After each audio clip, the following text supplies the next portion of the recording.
দুপুরবেলা রান্না করতে করতে দুষ্টু বলছে, মা আমাকে এক পিস মাংস দাও না। তো মাংসটা যখন কষাই করছি তখন তুলেই নিয়ে এলাম। তো দেখো খেয়ে ওরা কি বলছে। ওদের তো ভীষণই ভালো লেগেছে। আর আমার দুষ্টুর অবস্থা দেখো, আমাকে এদিকে ডেকেই চলেছে। আর মাংসটা এত গরম ছিল। আর রান্না করতে করতে এরকম তুলে এনে খেতে কিন্তু বেশ ভালো লাগে। আর বিশেষ করে কষা মাংস তো আলাদাই তুলনা, তাই না? আর এরকম দেখো তোমাদের দাদাভাইকে খাইয়ে দিচ্ছি। তোমাদের দাদাভাইও কিন্তু ভীষণ মজা নিচ্ছে। দেখো আমার না এই জিনিসগুলো ভীষণ ভালো লাগে, ভীষণ একটা মজার বিষয়। সবার নিজেদের মধ্যে একটা বন্ডিং থাকে।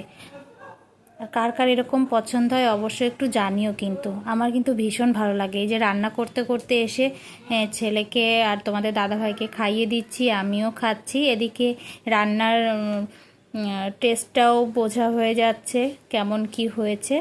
আরে দেখো দুপুরটাও বেশ মাঝখানে একটা হালকা টিফিন হয়ে গেল।